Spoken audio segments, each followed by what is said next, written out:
¿Sabías que muchas prácticas que algunos cristianos consideran inofensivas tienen sus raíces en la brujería? La palabra de Dios es clara cuando nos llama a alejarnos de todo lo que no proviene de Él. En Deuteronomio 18, 10 a 12 se nos advierte: no sea hallado en ti quien practique adivinación, ni hechicería, porque es abominación para con Jehová cualquiera que hace estas cosas. Esta declaración no solo revela el corazón de Dios, sino que también nos alerta sobre peligros espirituales que se ocultan detrás de aparentes tradiciones inocentes. Hoy revelaremos 3 prácticas comunes entre cristianos que, sin saberlo, abren puertas al mundo espiritual equivocado. Te mostraremos cómo identificarlas, por qué debes evitarlas y qué enseña la Biblia al respecto. ¿Estás listo para entender lo que Dios tiene reservado para ti y cerrar las puertas que nunca debiste abrir? Muchos cristianos, aún con un corazón genuino para buscar a Dios, han introducido sin saberlo objetos que parecen inofensivos, pero que tienen raíces profundamente contaminadas.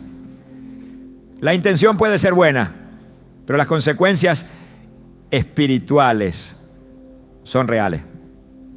Porque en el mundo espiritual no basta con tener buenas intenciones, sino con caminar en discernimiento y verdad.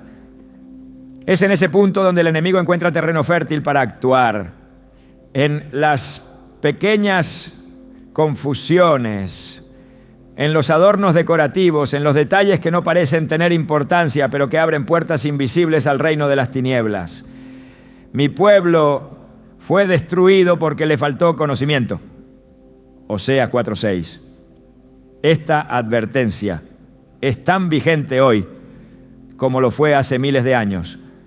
El desconocimiento no solo es un problema intelectual, es una puerta de acceso a la ruina espiritual. Muchos creyentes están siendo destruidos, no por falta de amor por Dios, sino por falta de entendimiento de lo que verdaderamente proviene de Él. En muchas casas cristianas es común encontrar pulseras rojas que se usan para protección, imágenes de santos colgando de retrovisores, ojos turcos colgados en la entrada, o incluso figuras de ángeles que no provienen de ninguna revelación bíblica. También se acostumbra a colocar piedras energéticas para atraer paz, atrapasueños para evitar pesadillas, o colgar campanas de viento para armonizar la energía del hogar. Pero ¿de dónde vienen todas estas prácticas? ¿Y por qué han sido adoptadas por tantos hijos de Dios que creen estar caminando en la luz? La respuesta es tan clara como incómoda. Vienen de prácticas ocultistas, de creencias paganas y de sistemas espirituales que no reconocen a Jesucristo como Señor. En Deuteronomio 7, 25 a 26, Dios le habla con firmeza a su pueblo. Las esculturas de sus dioses quemarás en el fuego. No codiciarás la plata ni el oro que las cubre, ni los tomarás para ti, para que no tropieces en ello, pues es abominación a Jehová tu Dios. No meterás cosa abominable en tu casa, para que no seas anatema como ella. Del todo la aborrecerás y la abominarás, porque es anatema. Este mandato no era simbólico ni parcial. Dios sabía que aquello que se introduce en el hogar, si está contaminado espiritualmente, puede traer maldición en lugar de bendición. No se trata de superstición ni de exageración. Se trata de comprender que el mundo espiritual opera por principios, no por emociones. Muchas personas comienzan a experimentar pesadez en el ambiente, insomnio persistente, discusiones constantes en el hogar, confusión mental o incluso ataques espirituales y no logran identificar la raíz del problema. Lo atribuyen al estrés, al cansancio o simplemente a una racha negativa. Pero en muchos casos esas manifestaciones son la consecuencia directa de tener objetos malditos en su entorno. Cuando un artículo es fabricado con una intención espiritual que no proviene de Dios, carga una presencia, un espíritu, una influencia. Y esa influencia no se neutraliza por el hecho de estar en casa de un creyente. Es más, puede convertirse en una puerta abierta al enemigo que está legalmente habilitado para operar precisamente porque se le ha dado lugar. Efesios 4:27 nos dice: ni deis lugar al diablo. Esta advertencia no es simbólica, es directa. Cuando introducimos en nuestra vida o en nuestro hogar algo que tiene una raíz oculta, le damos derecho legal al enemigo para actuar. Hay quienes dicen: pero yo no lo uso con esa intención, lo tengo solo como decoración. Y aunque esa respuesta puede sonar lógica, revela un gran peligro espiritual. La palabra no nos llama a actuar según nuestra intención, sino según la obediencia. Saúl pensó que podía ofrecer sacrificios en lugar del profeta Samuel porque tenía buenas intenciones, pero esa decisión le costó el reino. ¿Se complace Jehová tanto en los holocaustos y víctimas como en que se obedezca a las palabras de Jehová? Ciertamente el obedecer es mejor que los sacrificios. 1 Samuel 15:22. Esta verdad espiritual continúa vigente hoy. No es la intención la que determina si algo es santo o impuro. Es la fuente de donde proviene lo que determina su influencia. El hecho de que algo sea común o culturalmente aceptado no lo convierte en aceptable delante de Dios. Uno de los ejemplos más sutiles, pero poderosos, es el de los atrapasueños. Esta figura, muy popular incluso entre familias cristianas, tiene un origen chamánico. Era usado por tribus indígenas para filtrar los sueños y atrapar los malos espíritus. Aunque con el tiempo se ha convertido en un objeto decorativo, su diseño original estaba profundamente ligado a rituales espirituales. Tener uno colgado sobre la cama de un hijo puede parecer inofensivo, pero espiritualmente representa la apertura a una influencia que no honra al Espíritu de Dios. De la misma manera, el uso de cuarzos o cristales energéticos viene del esoterismo, la Wicca y otras corrientes de nueva era que enseñan que la energía del universo puede ser canalizada a través de estos elementos. Pero Jesús no nos llamó a canalizar energía, sino a vivir por el poder del Espíritu Santo. El enemigo no se presenta con cuernos ni gritos. Su estrategia preferida es la imitación. Y cuando logra introducir elementos contaminados disfrazados de ornamentos, ha ganado una batalla sin que el creyente lo note. Y no es maravilla, porque el mismo Satanás se disfraza como ángel de luz. 2 Corintios 11:14. Este versículo debe hacer temblar nuestra certeza, porque muchas de las cosas que consideramos inofensivas o incluso espirituales, en realidad han sido cuidadosamente disfrazadas para parecer luz, cuando en realidad llevan oscuridad. La mezcla es la herramienta favorita del enemigo. No intenta quitarte a Dios, sino contaminar tu relación con Él. Y lo hace sutilmente, sin gritos, sin violencia, pero con astucia. Piensa en la historia de Acán en el libro de Josué. Dios había ordenado que todo lo que perteneciera a Jericó fuese destruido. Pero Acán vio un manto babilónico, plata y oro, y los escondió en su tienda. Pensó que nadie lo sabría. Pero esa desobediencia trajo derrota a todo el pueblo. Cuando fueron a la batalla contra Jai, perdieron. Y Josué cayó de rodillas sin entender por qué. Dios le respondió con firmeza: Israel ha pecado y aún han quebrantado mi pacto que yo les mandé. Tampoco podré estar más con vosotros, si no destruyeréis el anatema de en medio de vosotros. Josué 7, 11, 12. Esta historia no es solo un relato del Antiguo Testamento, es una revelación espiritual de cómo un objeto maldito puede interrumpir la presencia y la victoria del pueblo de Dios. No importa si ese objeto fue escondido por una sola persona, su contaminación afectó a toda la comunidad. Y hoy esa misma contaminación se cuela en los hogares de creyentes que oran, que ayunan, que leen la Biblia, pero no comprenden que el enemigo no necesita una invitación verbal para entrar, solo necesita una puerta abierta. Esa puerta puede ser un objeto, una costumbre heredada, un adorno cultural, y una vez que entra, comienza a operar. A veces lo hace trayendo enfermedad emocional, otras veces con división familiar, a veces con opresión espiritual o con sueños perturbadores. No siempre se manifiesta con grandes catástrofes, pero siempre deja una huella. Y cuando no se detecta a tiempo, esa huella puede expandirse y robar la paz, la fe e incluso la conexión con el Espíritu Santo. Muchos creyentes experimentan momentos donde sienten que Dios ya no les habla, que su fe se ha enfriado, que su alma está estancada. Y aunque puede haber varias razones, una de las más comunes y menos detectadas es la presencia de objetos contaminados en su entorno. Porque el Espíritu Santo es sensible. Él no habita donde hay mezcla. No comparte habitación con ídolos ni con prácticas ocultas. Como lo declara 2 Corintios 6, 16 a 17. ¿Y qué acuerdo hay entre el templo de Dios y los ídolos?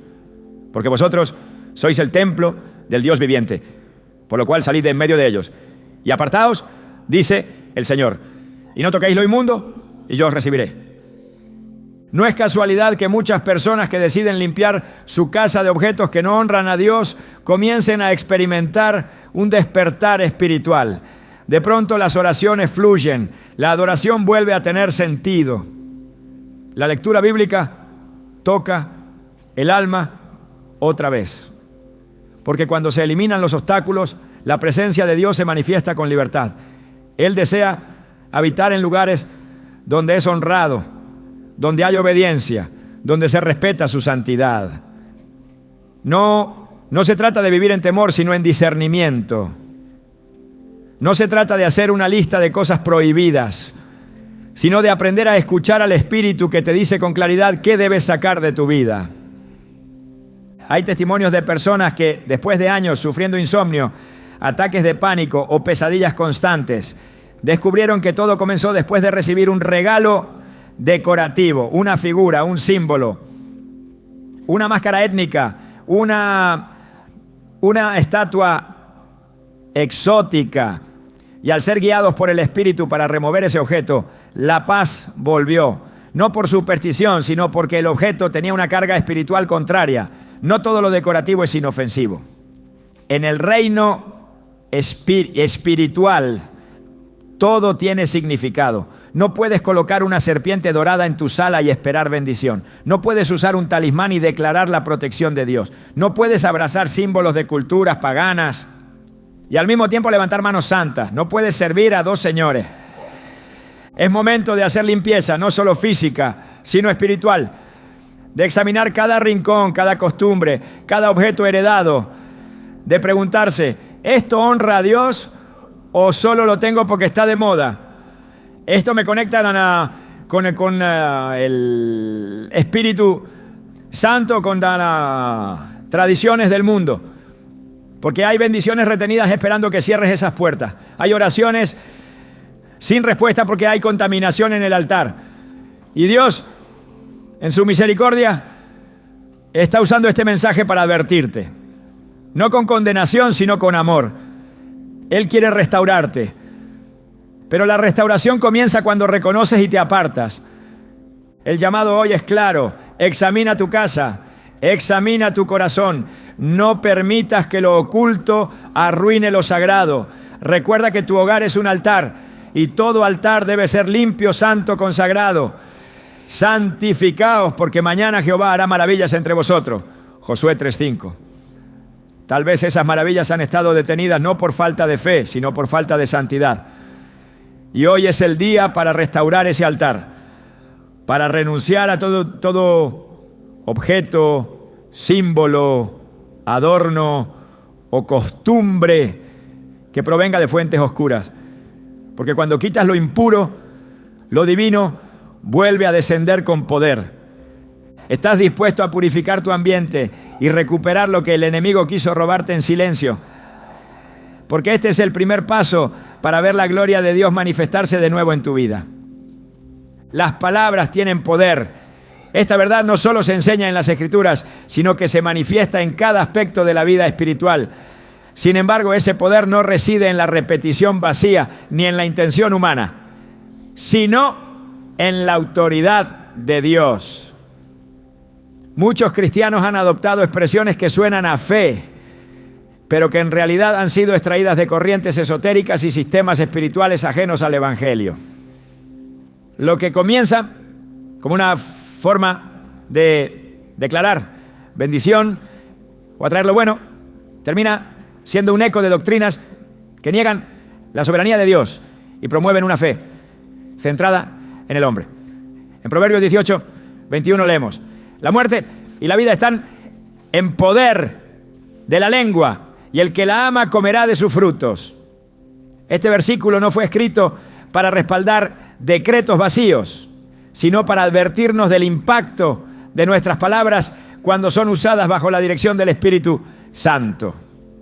El problema surge cuando se reemplaza la oración por el decreto, la dependencia por el control, la obediencia por la manipulación espiritual disfrazada de confesión positiva. Hay quienes repiten frases como: declaro abundancia, decreto que nada me hará daño, o el universo conspira a mi favor, creyendo que están manifestando fe. Pero estas palabras, lejos de ser inspiradas por las Escrituras, provienen de enseñanzas ocultistas que promueven la idea de que el ser humano tiene el poder de alterar la realidad mediante el habla, sin necesidad de depender de la voluntad de Dios. Esta filosofía se conoce como ley de atracción y su fundamento es completamente contrario al principio bíblico de rendición. No se trata de repetir fórmulas, sino de alinear nuestro corazón con la voluntad de Dios. Jesús, quien tenía toda la autoridad, no usó su voz para manipular realidades a su antojo. En el huerto de Getsemaní, su oración no fue un decreto, sino una sumisión. Padre mío, si es posible, pase de mí esta copa, pero no sea como yo quiero, sino como tú. Mateo 26, 39. En esa frase se encierra la esencia de la verdadera fe. Confianza en el plan de Dios, incluso cuando no coincide con nuestro deseo. Muchos confunden fe con control, creen que repetir palabras con convicción es equivalente a tener autoridad espiritual. Pero en la Escritura no se nos enseña a imponer nuestra voluntad sobre las circunstancias, sino a orar con humildad, buscando la voluntad del Padre. Santiago 4, 13, 15 nos corrige esta tendencia. Vamos ahora, los que decís, hoy y mañana iremos a tal ciudad y estaremos allá un año y traficaremos y ganaremos. Cuando no sabéis lo que será mañana, en lugar de lo cual deberíais decir: si el Señor quiere, viviremos y haremos esto o aquello. Esta es la actitud que refleja una verdadera comunión con Dios. Hablar bajo su dirección, no desde el ego ni desde el deseo de dominar.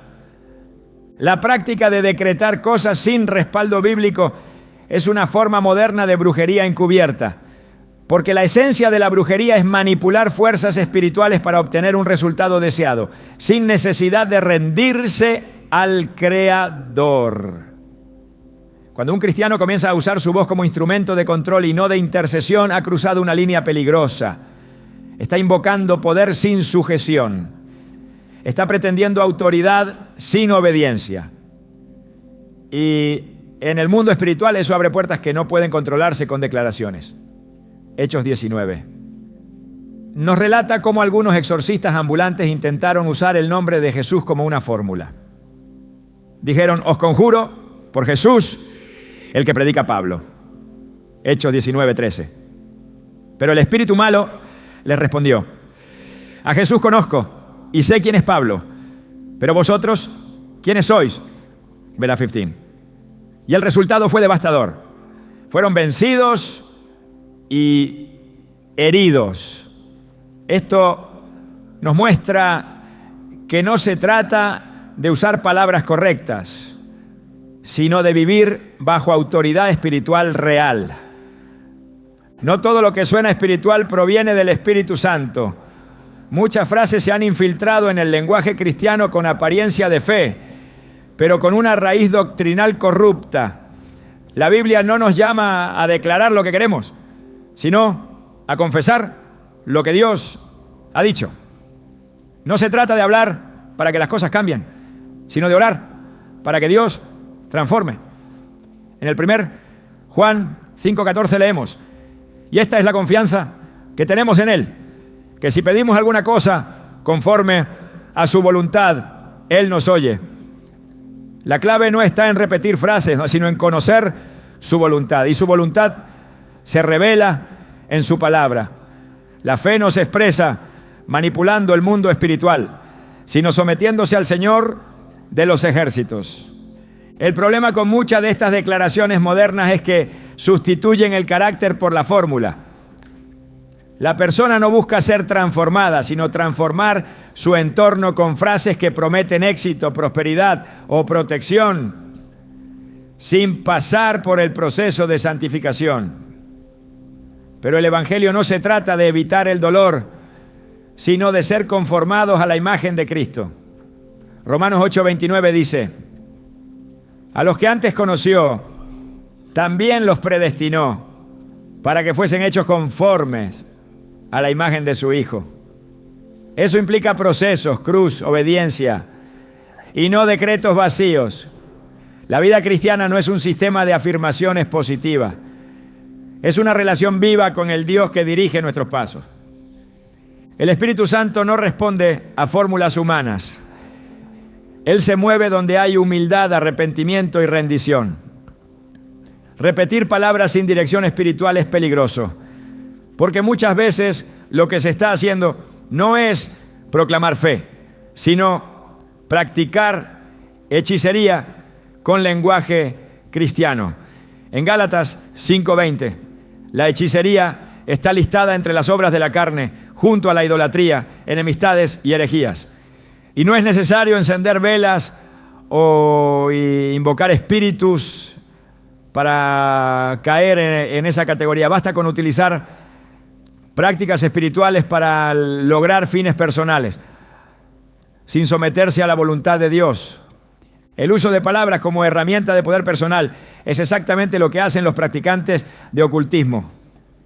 Ellos creen que pueden manifestar realidades repitiendo afirmaciones específicas.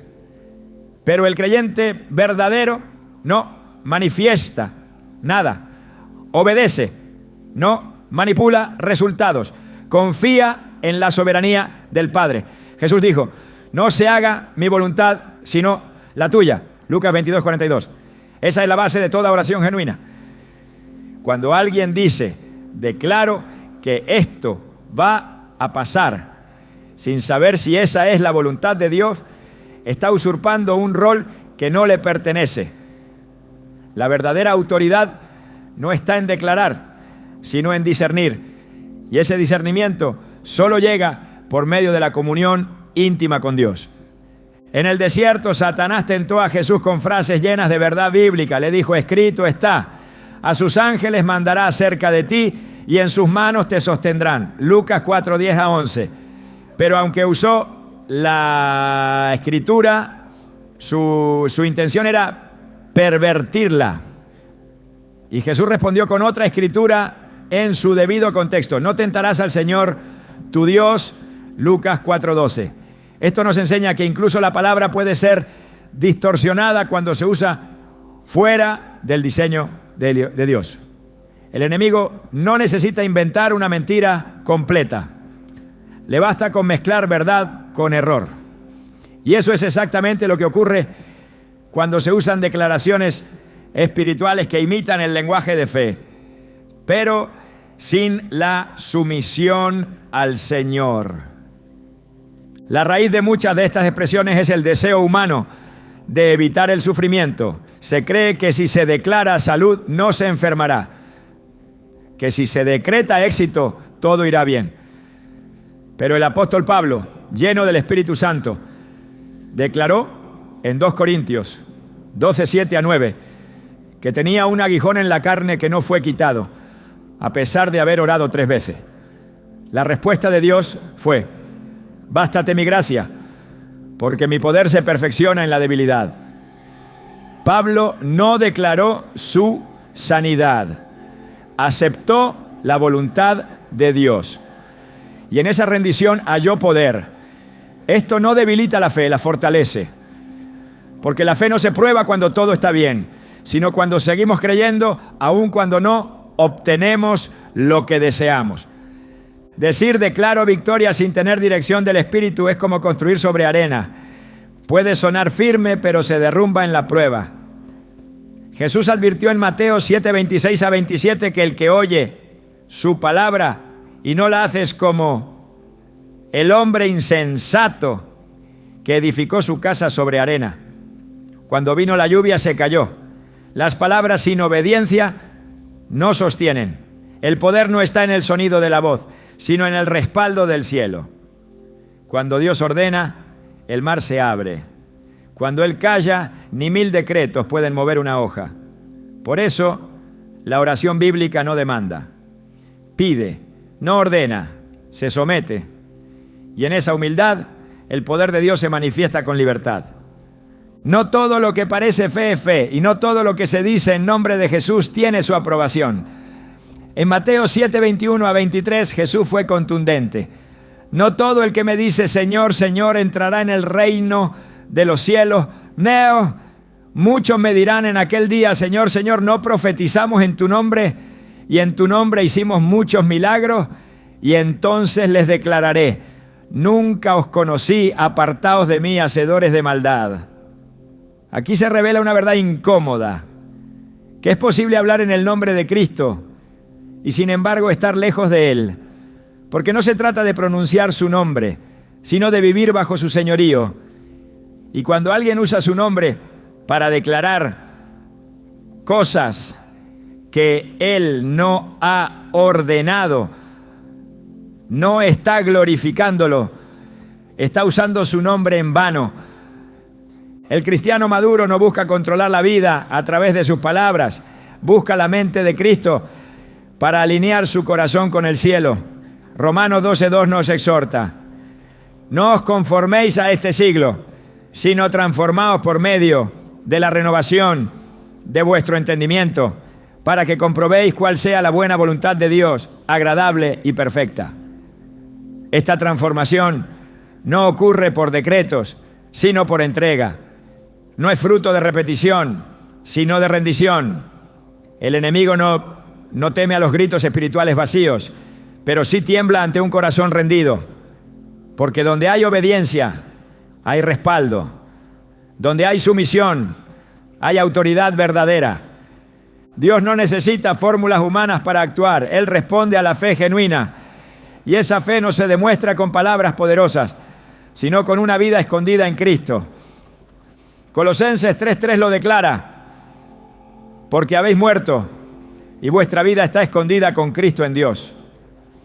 En esa muerte al yo, a la autosuficiencia y a la manipulación espiritual, nace la verdadera vida del Espíritu. Y en esa vida no se decreta, se obedece. No se impone, se confía, no se repite, se escucha. El lenguaje importa, pero el espíritu detrás de las palabras importa más.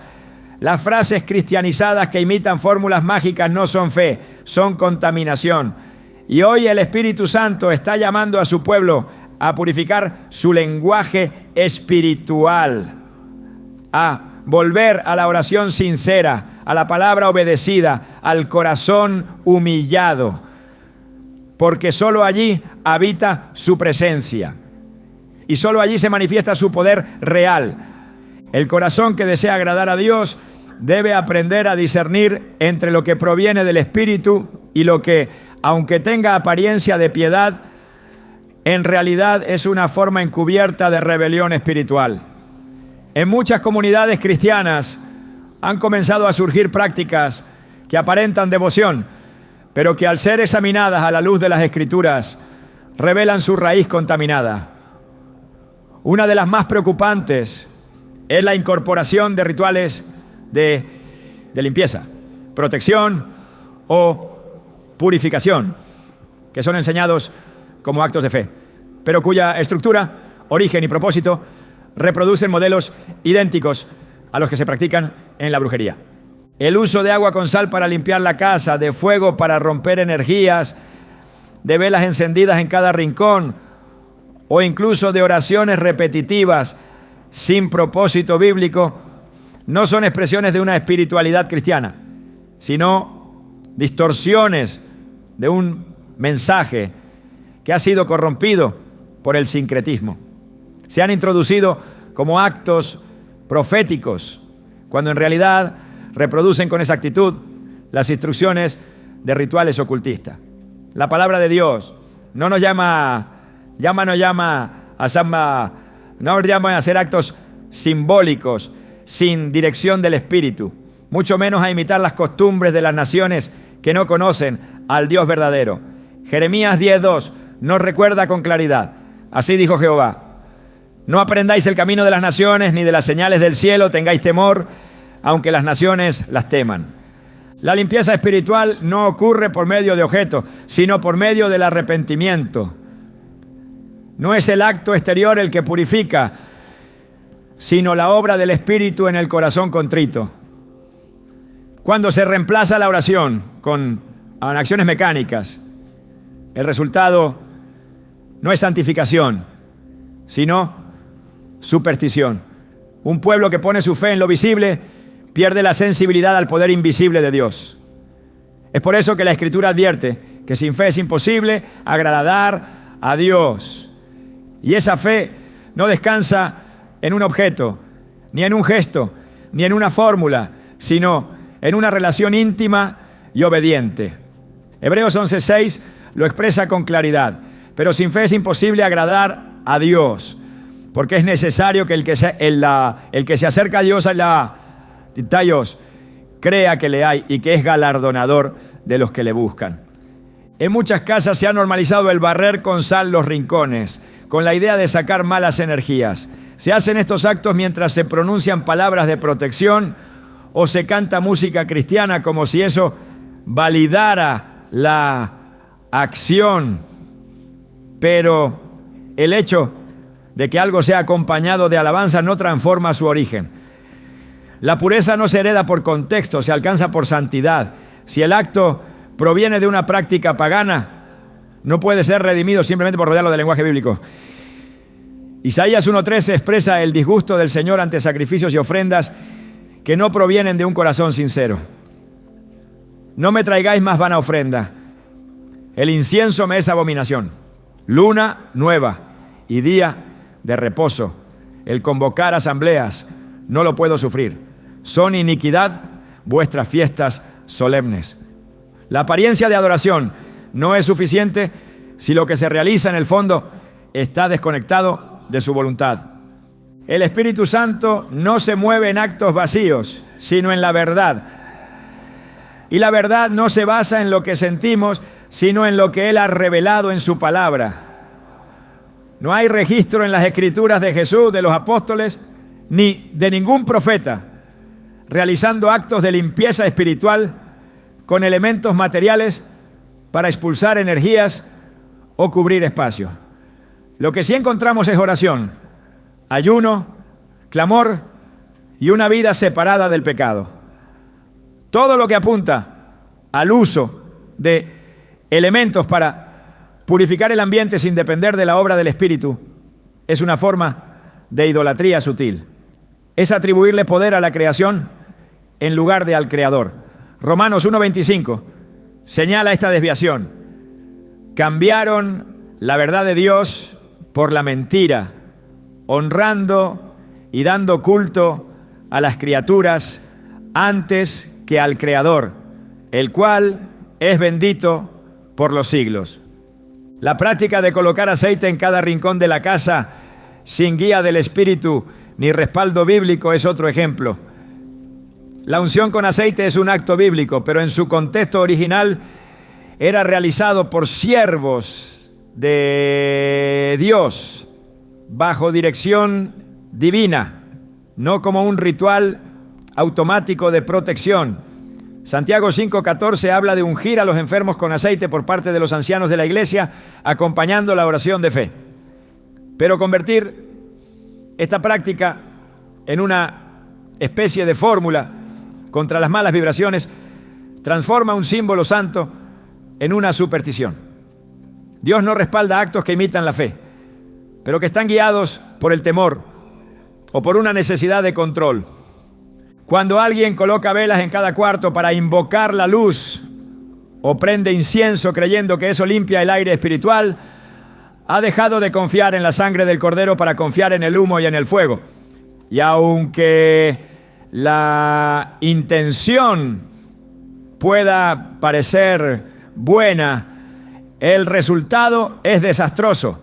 La brujería no comienza con invocaciones explícitas al mal, sino con sustituciones sutiles del poder de Dios por recursos humanos.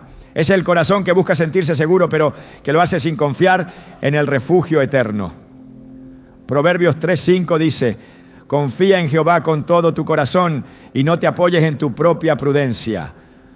No hay libertad en los rituales, solo hay libertad en la verdad. El acto de caminar por la casa repitiendo palabras de protección sin dirección espiritual se asemeja más a un conjuro que a una oración. Porque la oración no es una repetición mecánica, es una conversación con Dios. Jesús mismo corrigió este error en Mateo 6:7, cuando dijo: y orando, no uséis vanas repeticiones, como los gentiles, que piensan que por su palabrería serán oídos. El error no está en hablar mucho, sino en hablar sin sentido, sin fe, sin dirección. Cuando el corazón no está involucrado, cuando se repite por costumbre, cuando se espera que el acto en sí produzca un resultado, se ha dejado de orar y se ha comenzado a conjurar. Dios no necesita ayuda para liberar. No necesita que los creyentes recorran la casa con fuego, sal o agua. Él actúa donde hay santidad, donde hay obediencia, donde hay fe sincera. Cuando el pueblo de Israel enfrentó la caída de los muros de Jericó, no necesitó armas ni estrategias humanas. Solo obedeció una instrucción divina. Josué 6 narra cómo Dios dio órdenes precisas: marchar en silencio, tocar las trompetas y gritar al final. Ese acto no fue un ritual mágico, fue una expresión de obediencia absoluta. Y es allí donde reside el poder, no en el símbolo, sino en la obediencia, no en lo visible, sino en la fe, no en lo repetido, sino en lo revelado. En el Antiguo Testamento encontramos un ejemplo de práctica similar y su consecuencia. En 2 Reyes 18:4, el rey Ezequías destruyó la serpiente de bronce que Moisés había hecho porque el pueblo le estaba quemando incienso. Aquella serpiente fue ordenada por Dios en su momento como símbolo de sanidad, pero con el tiempo se convirtió en un objeto de culto. Ezequías la llamó Neustán, lo que significa cosa de bronce, para recordar al pueblo que el poder no estaba en el objeto, sino en Dios. Esa acción nos enseña que incluso lo que en su origen fue santo puede corromperse si el corazón del pueblo se desvía. La transformación interior no se alcanza a través de acciones externas vacías. El poder no está en el acto, sino en la rendición. El alma no se limpia con rituales, sino con arrepentimiento. Salmo 51:17 dice: los sacrificios de Dios son el espíritu quebrantado. Al corazón contrito y humillado no despreciarás tú, oh Dios. La única limpieza que transforma es la que comienza desde adentro. Todo intento de purificación exterior sin esa entrega es simplemente un disfraz. La santidad no se alcanza con fuego ni con sal, sino con la sangre de Cristo. Y esa sangre no se activa con fórmulas, sino con fe. Hay prácticas que se han introducido en la iglesia sin ser examinadas bajo la excusa de actos proféticos o liberaciones espontáneas. Pero todo acto que no provenga de la dirección del Espíritu corre el riesgo de convertirse en una imitación vacía. La Escritura es suficiente para discernir lo que proviene de Dios. Hebreos 4:12 declara: porque la palabra de Dios es viva y eficaz, y más cortante que toda espada de dos filos, y discierne los pensamientos y las intenciones del corazón. Si lo que se hace no tiene fundamento bíblico, si su raíz está en prácticas paganas, si su motivación es el temor y no la fe, debe ser rechazado sin vacilación. La limpieza espiritual es necesaria, pero no como la proponen las corrientes de pensamiento moderno. No se logra rociando agua en la entrada ni pronunciando frases frente a cada ventana. Se logra viviendo en santidad, apartándose del pecado, renunciando a toda práctica contaminada. Es el Espíritu Santo quien limpia, no el ritual. Y esa limpieza no se alcanza por repetición, sino por entrega. Efesios 5:26 dice que Cristo santifica a su iglesia, habiéndola purificado en el lavamiento del agua por la palabra. Es la palabra la que limpia, es la verdad la que transforma, es la obediencia la que abre el cielo. Cada vez que se realiza un acto que imita un ritual pagano, aunque se haga en nombre de Dios, se está profanando lo santo. El enemigo no necesita ser invocado directamente para entrar. Le basta con que se sigan sus modelos, porque donde hay imitación, hay legalidad, y donde hay legalidad hay presencia. No se puede jugar con el fuego espiritual. Levítico 10 relata la historia de Nadab y Abiú, hijos de Aarón, que ofrecieron fuego extraño delante de Jehová. Y el resultado fue juicio. Dios no aceptó su acto, aunque provenía de sacerdotes, porque no era lo que él había mandado. Y esa historia es un recordatorio para todos los tiempos. El Señor no aprueba lo que no ha ordenado. No todo lo que produce sensación espiritual es de Dios. No todo lo que provoca lágrimas es del Espíritu Santo. El discernimiento no se basa en lo emocional, sino en lo revelado. Y lo revelado está en la Escritura. Cualquier práctica que no encuentre respaldo en la palabra debe ser descartada, por muy común o extendida que sea. Porque lo común no es sinónimo de santo. Lo frecuente no es sinónimo de aprobado. Dios no se mueve por cultura, se mueve por verdad. Juan 4:23 lo dice con fuerza. La hora viene, y ahora es, cuando los verdaderos adoradores adorarán al Padre en espíritu y en verdad. Porque también el Padre tales adoradores busca que le adoren. El cristiano que quiere vivir una vida libre y plena no necesita rituales, necesita consagración. No necesita repetir gestos externos, necesita alinear su vida con la palabra. El Espíritu de Dios no se activa por actos visibles, se manifiesta en corazones obedientes. Y ese es el llamado para este tiempo: abandonar toda práctica disfrazada, toda costumbre importada, todo ritual heredado, porque solo hay un camino a la libertad, la verdad. Juan 8:32 lo proclama: y conoceréis la verdad, y la verdad os hará libres. Cuando se elimina la mezcla, el poder de Dios se manifiesta sin estorbo. Cuando se renuncia a las prácticas aprendidas de fuentes erradas, el Espíritu Santo se mueve con libertad. La limpieza espiritual comienza cuando se desechan los rituales y se abraza la verdad. Y esa verdad es suficiente. No necesita añadidos, no necesita símbolos, no necesita repeticiones. Solo requiere un corazón sincero, dispuesto a vivir como templo santo. Porque donde hay santidad, hay presencia. Y donde hay presencia, hay libertad. Hay quienes creen que el día en que nacieron define quiénes son. Que el mes, la hora, el clima e incluso la fase lunar marcan su destino. Son personas que sin darse cuenta han colocado su identidad en sistemas que niegan la soberanía del Creador. No lo hacen con intención rebelde, Lo hacen porque han sido expuestos a ideas que parecen inofensivas, pero que nacen de fuentes ajenas a la verdad.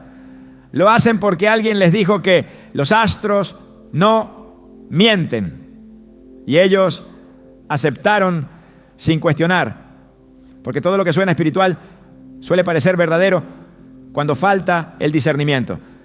Sin embargo, desde el principio, Dios separó su pueblo del conocimiento de las estrellas, no porque las estrellas fueran malas, sino porque el ser humano tiende a adorarlas en lugar de adorar al que las creó.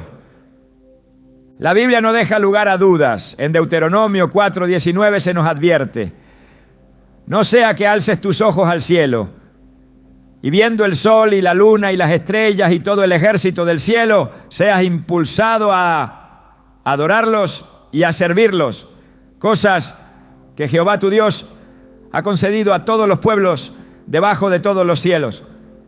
No es el cielo el problema, es la inclinación humana a buscar guía donde solo debe haber señal. Las estrellas fueron creadas para marcar tiempos, no para dictar destinos. Fueron colocadas para alumbrar la noche, no para gobernar los pasos del justo, porque los pasos del justo no los rige el zodiaco, los guía el Espíritu del Dios viviente.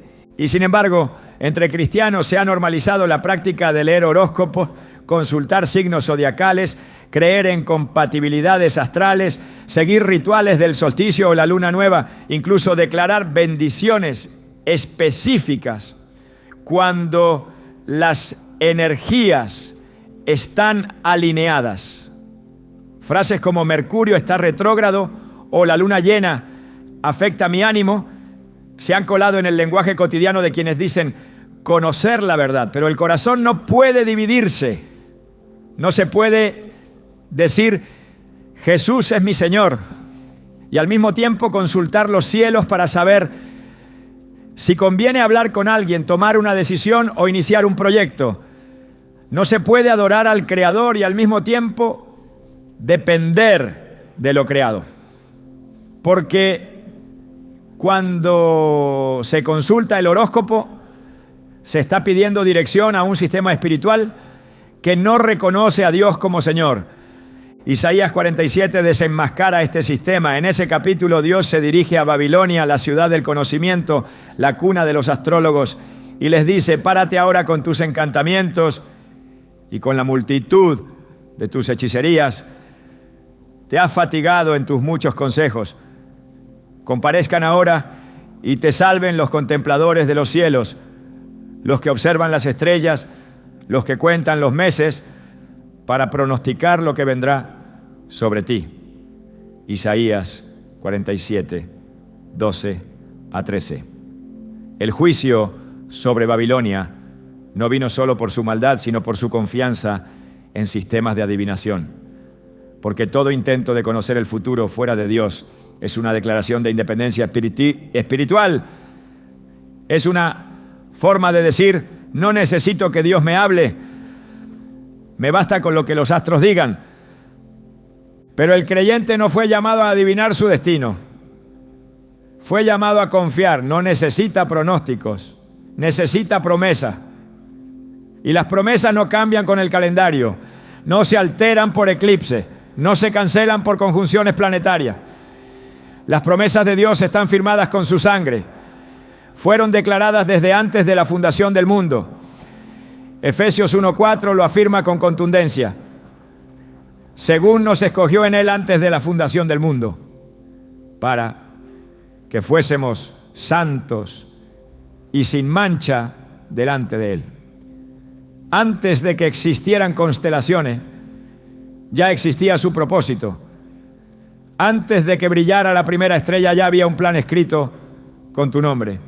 El problema no está solo en leer horóscopos, está en poner la esperanza en ellos, en buscar dirección fuera de la fuente, en permitir que un símbolo, un elemento, una fecha tenga más autoridad que la voz del Espíritu. Porque quien sigue el horóscopo aunque sea por curiosidad, ya ha concedido poder a ese sistema. Ha abierto su alma a una influencia espiritual que no proviene de Dios. Y lo espiritual no se maneja con inocencia. Todo acceso tiene consecuencia. Toda puerta que se abre permite entrada. Y si esa entrada no está bajo el gobierno de Cristo, será ocupada por fuerzas que se disfrazan de luz, pero que conducen a la oscuridad. Es necesario recordar que el pueblo de Dios fue apartado para ser diferente. En Números 23:23 se declara: contra Jacob no hay agüero ni adivinación contra Israel, como ahora será dicho de Jacob y de Israel, lo que ha hecho Dios. Este versículo no es solo una promesa, es una declaración de identidad.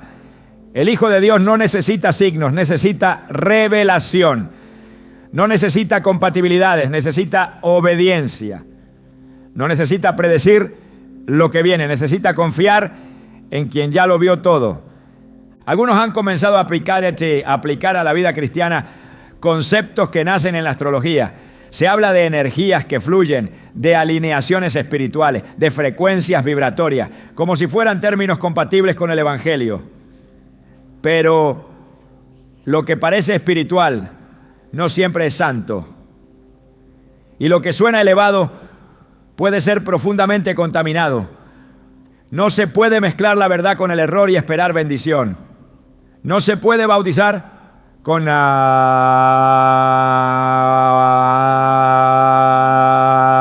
bíblico, lo que nace en la idolatría. Porque aunque cambien el idioma, la raíz permanece. Y Dios no comparte su gloria con ningún sistema que le robe el lugar central. El deseo de conocer el futuro, de tener certeza, de entender los tiempos, es una necesidad legítima del alma. Pero cuando no se canaliza a través de la comunión con Dios, se convierte en idolatría. Es el mismo deseo que llevó a Saúl a consultar a la divina de Endor. Él ya no escuchaba a Dios y en lugar de arrepentirse, buscó una voz alternativa. El resultado fue trágico. Primera Crónicas 10:13 lo explica con claridad. Así murió Saúl por su rebelión que prevaricó contra Jehová, que porque consultó a una adivina y no consultó a Jehová. Por esta causa lo mató. Esta historia no es un mito antiguo. Es un espejo espiritual para todos los tiempos. Porque el que busca dirección fuera de Dios se aleja de la vida. Cada vez que se confía más en una predicción astrológica que en una promesa bíblica, se establece un altar extraño en el corazón. Cada vez que se ajustan decisiones personales a lo que el signo dice, se rompe la dependencia del Espíritu. Cada vez que se le da crédito a un sistema cósmico, en lugar de al Espíritu Santo, se activa una maldición espiritual. Porque lo que no proviene de la fe es pecado. Romanos 14:23 lo establece sin ambigüedades. Todo lo que no proviene de fe es pecado. Y la fe no se apoya en constelaciones, se apoya en Cristo. Algunos creen que el horóscopo es solo entretenimiento, pero en el mundo espiritual no existe lo inofensivo. Todo lo que se consulta, todo lo que se cree, todo lo que se acepta, construye un altar. Puede ser un altar de verdad o un altar de confusión. Y cuando el altar está edificado sobre mezcla, la presencia de Dios se retira, porque Él no bendice la duplicidad. Santiago 1:8 describe al hombre de doble ánimo como inconstante en todos sus caminos. No se puede ser guiado por el Espíritu y al mismo tiempo revisar qué dice el signo zodiacal para el día. Quien se alimenta de lo que el mundo espiritual pagano ofrece, termina debilitando su sensibilidad al Espíritu de Dios. Comienza a discernir mal, a confundir emociones con voz divina, a sustituir dirección por superstición. Y lo hace sin notarlo, porque lo espiritual, cuando se contamina, pierde claridad, se nubla la percepción. se apaga el fuego, se reemplaza la certeza con confusión. Y lo que parecía fe termina siendo adivinación maquillada de cristianismo. Dios no comparte su trono con los cielos. Él los creó para su gloria, no para que compitan con su voz. Cada día tiene suficiente con su propio afán. Jesús lo dijo con firmeza en Mateo 6:34. Basta a cada día su propio mal. Él no nos llamó a consultar el mañana, sino a vivir el hoy en dependencia. No nos llamó a entender los ciclos del universo, sino a confiar en su plan eterno, porque Él es el mismo, ayer, hoy y por los siglos. Y su fidelidad no depende de la posición de los planetas. Su palabra no cambia con las estaciones. Su voz no se mezcla con supersticiones. Quien lo conoce no necesita otro tipo de guía. El mensaje es claro. No se puede seguir al Dios eterno mientras se consulta a los astros temporales. No se puede decir, hágase tu voluntad, mientras se sigue el calendario de los signos.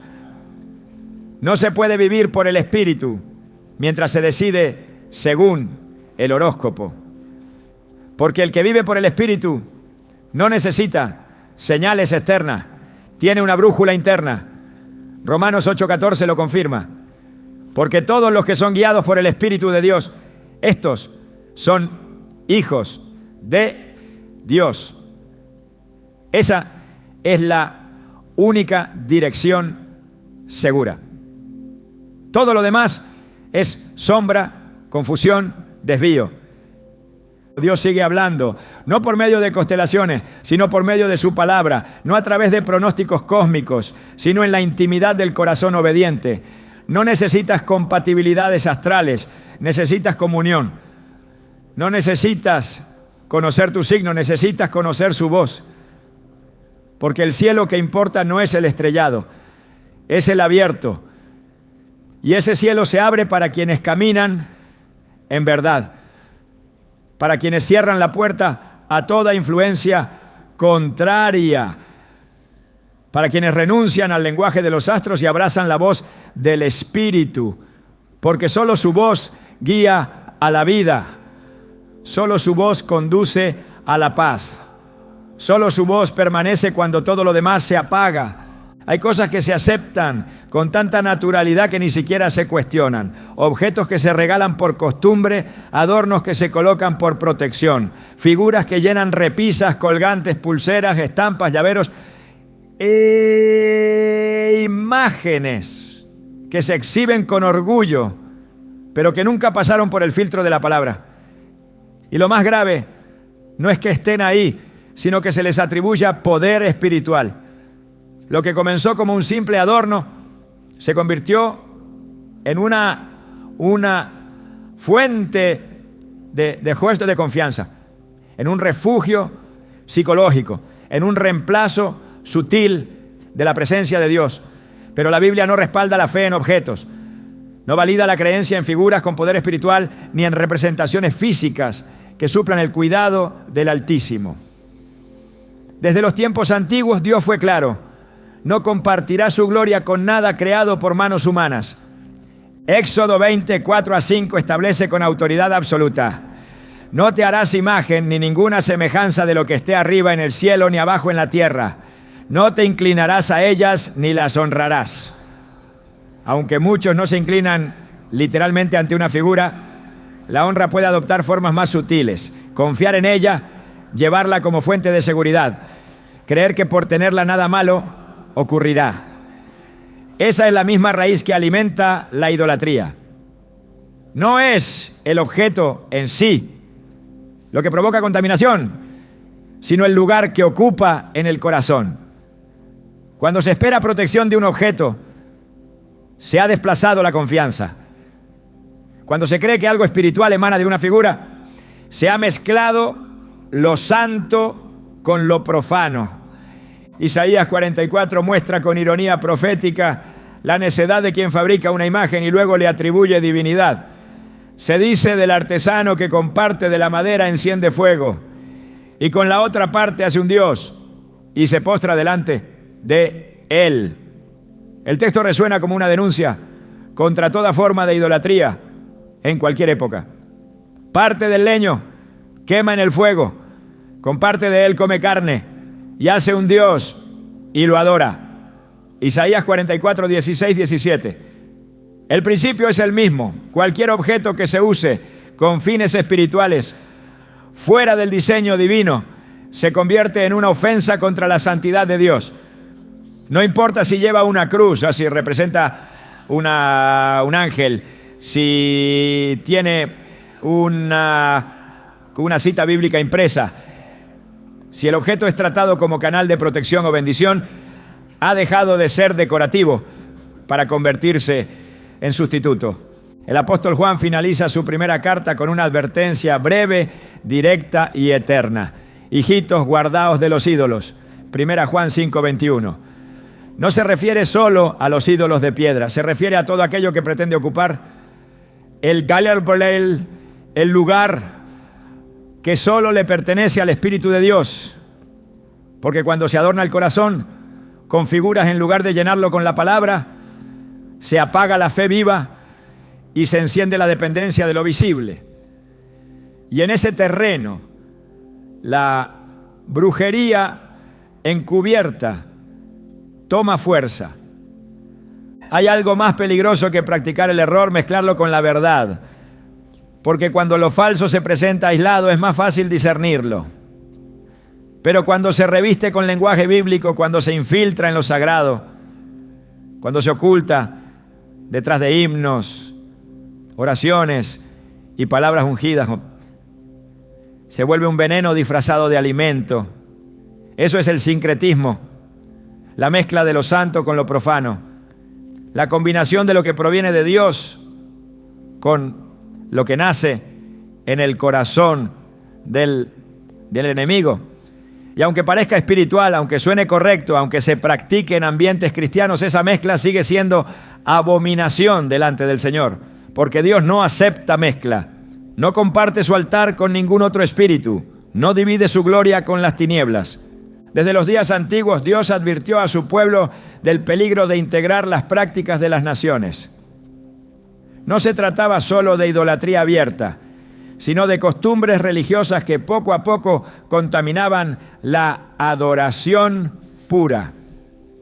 Deuteronomio 12:30 a 31 es contundente. Guárdate de que no tropieces en pos de ellas después que fueren destruidas delante de ti. No preguntes acerca de sus dioses diciendo, de la manera que servían aquellas naciones a sus dioses, yo también les serviré. Porque todo lo que Jehová abomina hicieron ellos a sus dioses.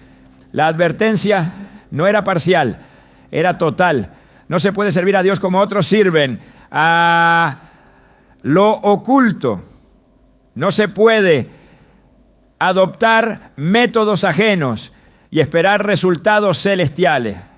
El corazón dividido es terreno fértil para la confusión, porque cree que está bien, pero no está completo. Busca a Dios, pero lo mezcla con lo aprendido en el mundo. Lee la Biblia, pero aplica principios de autoayuda. Ora, pero se guía por energías y símbolos. Declara fe, pero practica limpieza espiritual con objetos que Dios nunca instituyó. Ese es el perfil del cristiano sincretizado. Uno que camina con un pie en la verdad y otro en la tradición. Uno que canta al espíritu, pero actúa con métodos heredados de culturas paganas. Y aunque diga que ama a Dios, su vida no refleja la separación que Él exige. En 2 Corintios 6:17 se nos ordena: salid de en medio de ellos y apartaos, dice el Señor, y no toquéis lo inmundo, y yo os recibiré. La recepción de Dios está condicionada por la separación. Sin pureza no hay comunión. La mezcla produce esterilidad espiritual, porque cuando el corazón está dividido, el fruto no permanece. Jesús lo enseñó en la parábola del sembrador. La semilla que cayó entre espinos representa al que oye la palabra, pero las preocupaciones, el engaño de las riquezas y los deseos de otras cosas la ahogan. Eso es el sincretismo en acción, una vida que escucha a Dios, pero que permite que otras voces compitan con la suya. Y en ese ruido, la semilla no madura, el propósito no florece, la verdad se debilita, porque lo contaminado no puede prosperar en la presencia de Dios. El mayor peligro no está en lo que se ve, sino en lo que se tolera. El enemigo no siempre entra con fuerza. A veces basta con que se le abra una rendija disfrazada de costumbre, de herencia, de tradición religiosa. Y es allí donde se instala la confusión, donde se apaga la sensibilidad espiritual, donde el corazón se acostumbra a convivir con lo impuro como si fuera parte natural de la fe. Por eso, este no es un llamado al miedo, es un llamado al despertar. No para mirar con sospecha todo lo que nos rodea, sino para volver a mirar todo con los ojos del Espíritu. No para destruir por destruir, sino para restaurar el orden de Dios en cada rincón de nuestra vida. La limpieza espiritual comienza cuando el corazón decide dejar de justificar lo que Dios nunca aprobó. Cuando dejamos de defender lo aprendido por tradición y comenzamos a abrazar lo revelado por la palabra. Cuando ya no se trata de aparentar santidad, sino de habitar en ella. No hay comunión verdadera mientras lo impuro se mantenga escondido detrás de lo sagrado.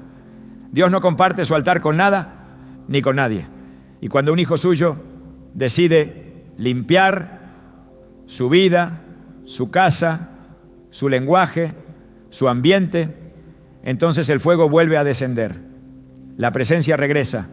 El fluir del Espíritu se activa con libertad. Hoy no es suficiente saber lo que está mal, es tiempo de decidir, porque lo que no se confronta se perpetúa y lo que se permite en secreto termina gobernando en lo espiritual. Pero también es cierto que todo lo que se rinde al Señor es restaurado. Todo lo que se saca a la luz es purificado. Todo lo que se entrega con sinceridad es transformado. Esa es la promesa para quienes eligen la verdad. Y si tú estás dispuesto a cerrar toda puerta equivocada, a derribar toda mezcla y a caminar con un corazón íntegro, prepárate, porque cuando hay limpieza, hay gloria, y donde hay gloria, hay vida.